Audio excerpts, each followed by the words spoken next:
Aaron Gilmore. Move the question be now put. I'll hear Honourable David Parker.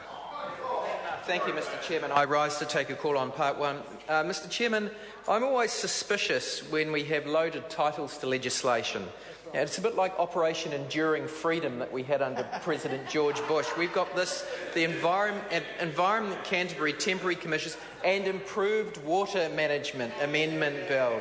And when you hear a government self-congratulatory titles like that, you do wonder what is going on. Well, Mr Chairman, the real effect of the government's actions in respect of this legislation has to be put alongside other legislation. This government has neutered the freshwater policy statement that came out of Judge Shepherd, went through the Land and Water Forum. The Land and Water Forum came up with a consensual solution that was pretty close to where Judge Shepherd and his panel had got. The government then responded to behind-the-door pressure and undermined that.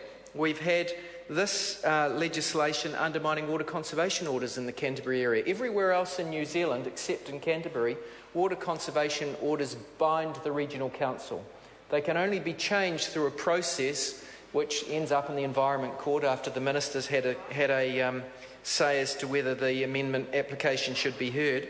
But it can't be done just by a regional council saying, oh look, we've changed our mind. We actually think that way back when New Zealand tried to protect a river like the Rakaia River, but they want to change it. But, you know, that's the effect of this legislation. It overrides water conservation orders, another thing that threatens water quality and water quantity in Christchurch. And that's why I'm not surprised to see some of the media criticisms of this legislation, particularly in respect of Part 1, saying that one of the background factors to this is not actually the better outcome for the planning of water in Canterbury. It's actually irrigation outcomes that the government wants to achieve, perhaps through changing provisions in water conservation orders and also through their ill-considered subsidies that are coming from taxpayer dollar to irrigation schemes which are effectively increasing the capital value of farms at the cost of taxpayers.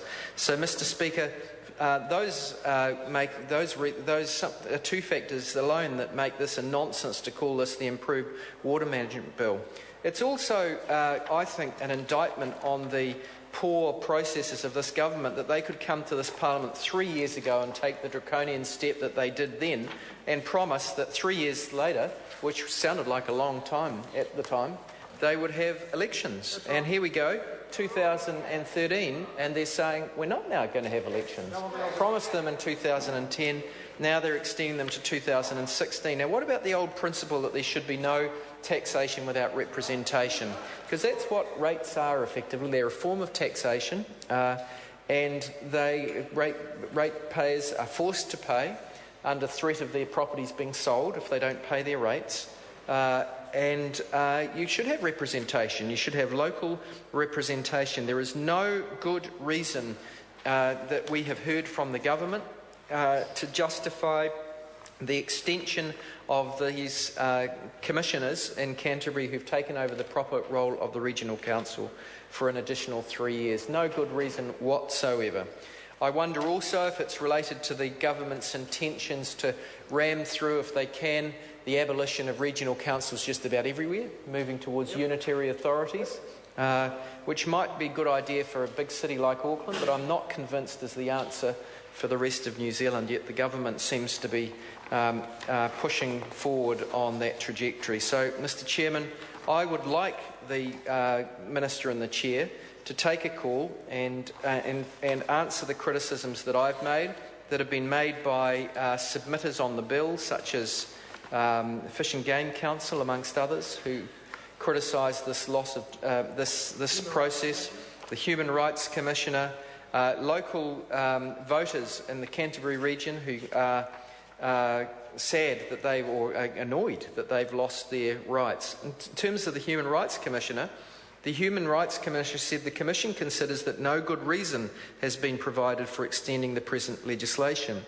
The lack of public consultation about content or the continuing need for legislation is an abuse of the democratic process. That's very strong words from the Human Rights Commissioner. Very strong words indeed. I'll say that again. It's an abuse of the democratic process. And then he goes on and says, and does not reflect the real needs of Cantabrians and could even do them real harm. Jackie Dean. I move that the question be now put. The question is that the question be now put. Those of that opinion will say aye. Contrary, no.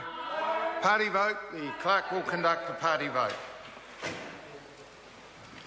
New Zealand National. 59 votes in favour. New Zealand Labour. 34 votes opposed. Green Party. 14 votes opposed. New Zealand First. 7 votes opposed. Māori Party. 3 votes in favour. Mana. 1 vote opposed. Act New Zealand. 1 in favour. United Future. 1 in favour. Brendan Horan. Any other votes?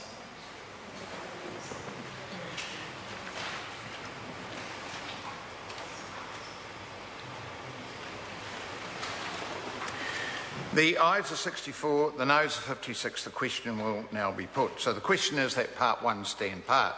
Those of that opinion will say aye. Aye. Contrary, no. Aye. Ayes have it. Party vote. The clerk will conduct a party vote. New Zealand National. 59 votes in favour. New Zealand Labour. 34 opposed. Green Party. 14 opposed. New Zealand First. 7 votes opposed. Māori Party. 3 votes in favour. Mana. 1 vote opposed. Act New Zealand. 1 in favour. United Future. 1 in favour. Brendan Horan. Any other votes?